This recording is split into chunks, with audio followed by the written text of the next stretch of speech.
Welcome to the For the Love of Humanity podcast, a place for those who'd like to see philanthropy be less of the industry it has become and return to its roots, love of humanity. This place is beautiful and hopeful, and it's nothing without you. Community is the way. Community has always been the way, and philanthropy has lost its way as it's developed over the years. We're recentering community at For the Love of Humanity, and community is what we seek in everything we do.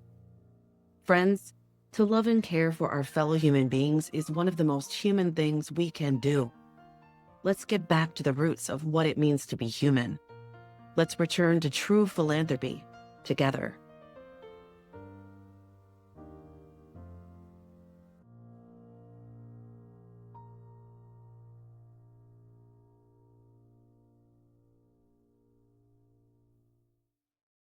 Hi, friends. Welcome to the first official episode of the For the Love of Humanity podcast. I'm your host, Cecilia Kasprum. As you heard on the teaser episode, this podcast will have solo episodes with spoken word reflections and teachings from the online publication. Also, it'll include episodes with interviews of community members like you sharing their own experiences with philanthropy. Today's episode is the former, a solo episode where I share with you some reflections and teachings from the online publication, For the Love of Humanity.community. This episode will be a great foundation for everything that is yet to come. You'll get a good sense of where I'm coming from and why this podcast exists in the first place. You'll also hear the seeds of many of the themes that we'll be repeating here again and again throughout the life of this podcast. So get ready. I'm inviting you on a journey to explore what I'm calling the final frontier of philanthropy.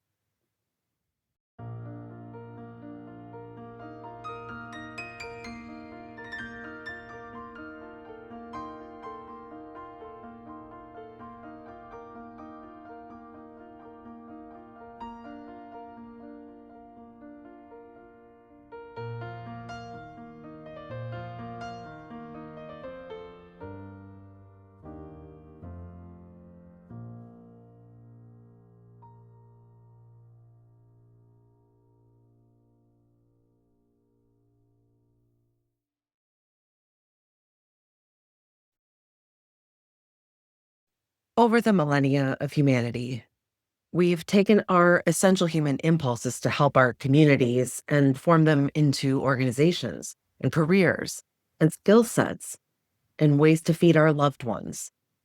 Basically, we've professionalized philanthropy. But it wasn't always that way. The roots of the word philanthropy are Greek.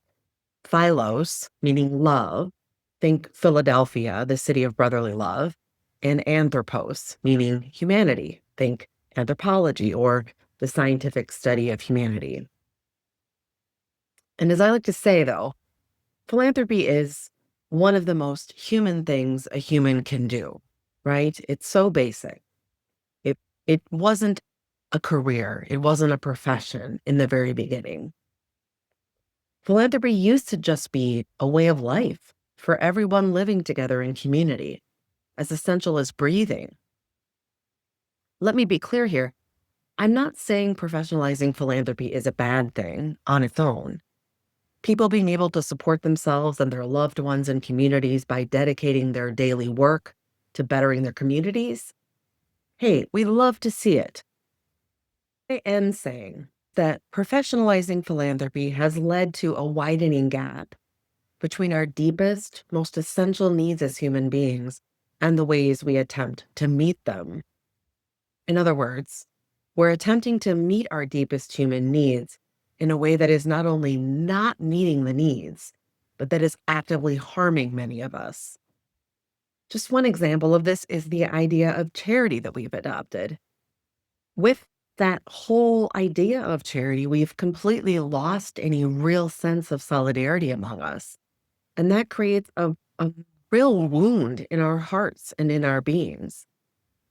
So many of us have uncritically accepted the idea that there is an us and a them. And that's a lie. When you look at what it is to be human on this blue boat home of ours, as we float amidst the Milky Way galaxy together, there is really no way to accurately understand relating to all of our fellow humans as anything but a part of us. There is no us and them here. There is only us. Recently, I've wrote about how I've seen this insistence on the ideal of rugged individualism in America as an addiction. And like any addiction, it probably seemed like it was helping us and it was a good thing at some point. But by now, we are long past the time that was true. Now, as is so common with addiction, things are getting worse and worse, unraveling more and more by the day. The harms are multiplying, and I now see us heading to our collective rock bottom. Things are rough out there. People are dying. People are being tortured, demeaned, violated. They're being violently ripped from their loved ones. They're being told they have no right to live. They're losing access to food and shelter and healthcare on the daily. We and our fellow humans are suffering right now. And I just keep asking, when will it be enough? When will we finally say enough? When will we finally decide, as the collective of humans that we are, to give up the drink? And by the drink here, I mean that sense of individualism and enter into recovery. So, this is just one example of the many ways we're collectively sick right now. And even within this space we occupy, that's supposed to be about making things better, we've got some collective healing to do. And my sense is that it's probably going to start with those of us working within the field of professionalized philanthropy and then ripple out from here to eventually affect all of humanity. If we want that to happen, though, we've got to start within ourselves. As I see it, the path to healing leads deeper. I don't know about you, but I want a world that is softer, kinder, quieter, more collaborative, more interconnected, more compassionate, more peaceful, more just, more life affirming, and in general, more loving. What do you say? Is this something you desire too? My general assumption is that most folks working in philanthropy envision a world with more of those types of qualities. But here's the problem: we don't usually go about our work in those ways. Our workplaces and teams are far more likely to reflect the world we see around us than they are to embody those ideals. Philanthropy has yielded to the dominant culture around us, allowing itself to be imprinted by the very same ills we say we're working to heal. We all know what the world around us is like. We live in a world that is hard, mean, loud, isolating, lonely, callous, violent, unjust, and laden with fear in all its forms. And too often, professionalized philanthropy is all these things too. And here's what I genuinely wonder: how is it that we think we are going to heal these ills if we cannot or will not work on embodying their antidotes in the very ways we want to see them spread as our shared reality? Spoiler alert, we can't. That's not possible. If we keep creating and recreating these realities, even as we say we are trying to end them, we're not only hypocritical, we are impractical. You don't end something by perpetuating it. You perpetuate it by perpetuating it. Something grows and spreads and continues and multiplies the more that individual humans choose to embody it. So, how do we create the world we say we want? Well, we go deeper. We explore the nooks and crannies of our beings. We find all the places where we're harboring fear or violence or callousness or meanness or isolation. We bring love to those places and we allow love to heal us. In so doing, bit by bit, we become love. And as more and more of us do that, love becomes more and more of our shared reality. More of us get to live love, breathe love, give love, receive love. Love becomes the way. How the heck do I know any of this? Well, especially if you're new here to For the Love of Humanity, you may be wondering, what is she talking about? This isn't philanthropy. Philanthropy is logic models and proposals, big checks and constituent relationship management software systems, and data analysis and committees and RFP announcements and efficient management and HR, marketing, PR, and board governance, profit and loss, and recruitment and retention, and budgeting, and technology stack management. And, right? Exactly. Exactly. Do you see how all the things we're running around doing every day, like busy little bees, are actually not very related to true philanthropy?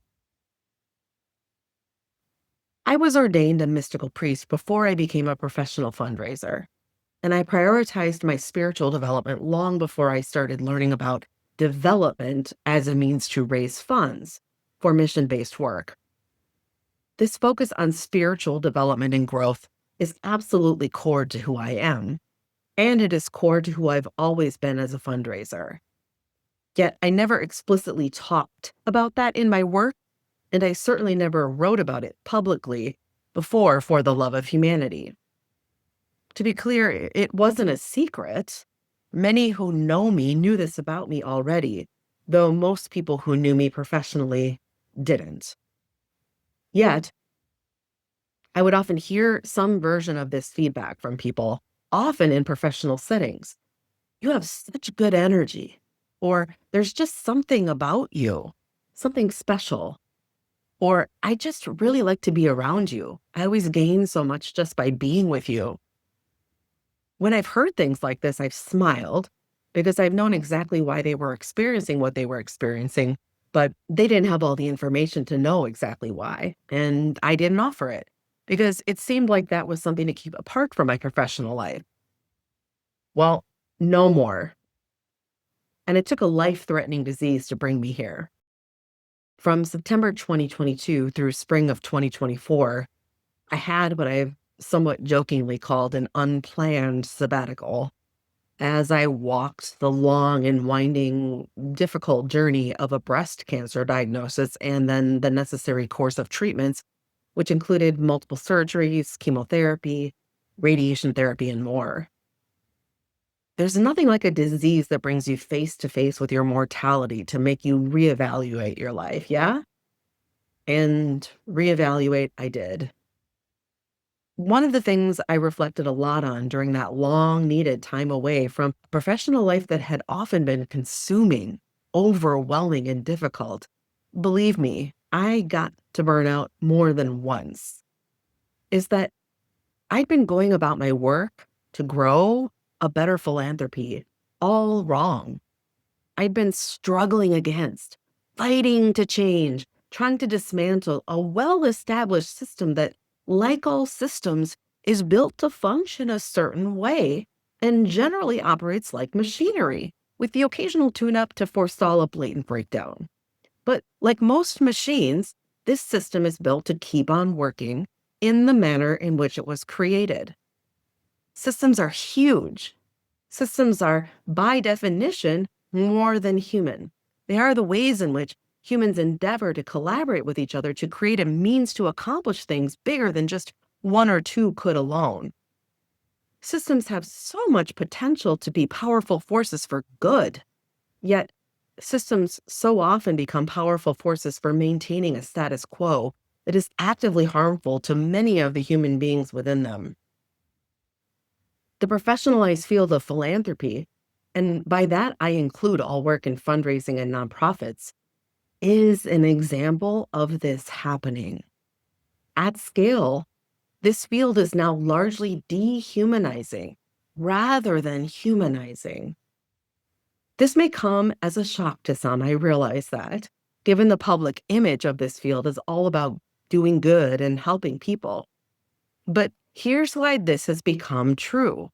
The more that professionalized philanthropy has yielded to the dominant culture we live in, one yoked to persistent realities of coloniality, capitalism, patriarchy, androcentrism, the supremacy of whiteness and white ways of being, heteronormativity, lack of inclusion for those with disabilities, things like that, the less good it has done and the more harm it has done.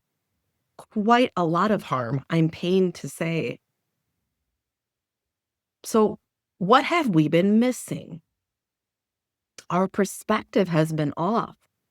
We keep looking at the problem as one being out there. The system, as we talk about it, is something that we are pointing to. We may talk about fighting against it. We may talk about dismantling it. We may shake our heads at its problems. But the system is not out there. The system is in here. We need to take our pointer fingers, the ones we've been using to point to a system out there, and turn them towards ourselves, landing right on our own solar plexus. The system is in here, and in here is where we need to work on changing it. This is what I've realized. I've realized that integrating inner development, growth, and healing into the work of philanthropy is essential to solving all of the problems we've been trying to solve within the field. A little bit more about my story to help you see how I've arrived here. I started my adulthood living within 2 monasteries while studying for and earning my bachelor's degree in English. After that experience, I moved into one intentional community, followed by another, and soon I had moved into what was essentially an ashram, where I dedicated my days to studying growth within the inner mystical spiritual path. I've often joked that I have monastic tendencies, and those tendencies continue to this day. Eventually, I was ordained as a mystical priest. I've regularly meditated for years. I've traveled the inner spiritual path guided by my spiritual teachers, and I've had the experience of gradually letting love into more and more of my being. I've traveled this journey, and I want to bring you along too. Here's the way forward as I see it. Just think about it. Each and every moment that we are living within a system, actively functioning as a part of it, we are co-creating that system. We may feel powerless within that system, and as an individual, we may be to a degree. But when we widen our view and see the collective of humans that is a part of that system, we can see that the system would not exist at all without the people within it. And thus, each of the individuals is an essential part of a whole that functions as one, much like our own bodies and all of their cells. Actions of individual cells can take down an entire body, like the cancer I experienced. At the same time, the health of individual cells, mutually affecting and working in concert with each other, is what creates a reality of robust health for the whole body. Here's another metaphor that might help illustrate this truth. Think of a rock being thrown into a pond. Circles ripple out from where it went into the water, right? This is exactly how change happens among humans, since we all share a common field of energy like a pond, and our energy is directly affected by others' energy. Think about the crabby person who comes into the office in the morning and affects everybody else's mood. That happens in families all the time too, right? So here's how it works. We transform ourselves. The people around us start to be affected by us and transform too. Then the people around them start to transform, and so on, as the concentric circles reverberate out, getting bigger and bigger. You can see it, yeah? So, okay, great. Concentric circles of transformation, positive transformation. So what? How does that change anything? Really, right? Well, here's an abiding truth that has probably been spoken many times. One of the people it's been associated with is Albert Einstein, who is attributed with saying, essentially, that no problem can be solved by the same consciousness that created it. Similarly, I think of Audre Lorde's teaching that the master's tools will never dismantle the master's house. Okay, so those are very similar truths. Those are very similar teachings and spiritual realities that both people have discovered or were speaking to. Einstein says essentially no problem can be solved by the same consciousness that created it. Audre Lorde says the master's tools will never dismantle the master's house. So it's about consciousness. Our consciousness, who we are, is what really matters. Remember, we are human beings. We're not human doings or human goings. Our consciousness, our being, is what we need to focus on transforming. If we can do that, we will have a whole new way to see and understand our problems and to work together on changing them. Just like Einstein said, right? If we can transform our consciousness, then and only then we will be able to transform our shared reality. We need a new consciousness to be able to transform it. Being involves our essence. Being involves who we are at the most core level. Even more, our being carries inherent value. There's nothing it needs to do, nowhere it needs to go to earn that value. Is this the way most of us live? I'd say no, wouldn't you? The mystical spiritual path is a process of going deeper and deeper into our inner being until we get to our core, which is, spoiler alert, pure love. Can you believe it? I can, because I've been there, and I want you to come too. Because can you even imagine?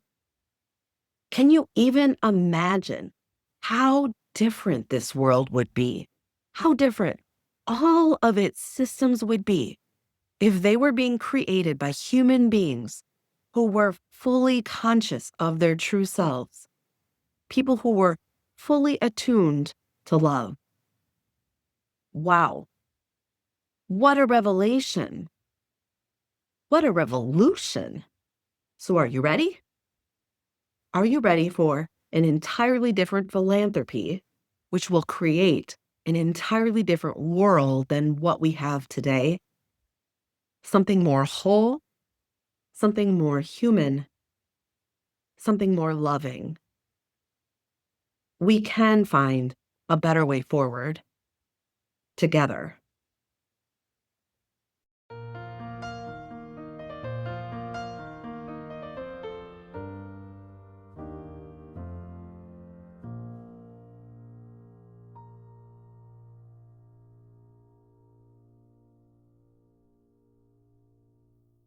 Thanks for joining us today.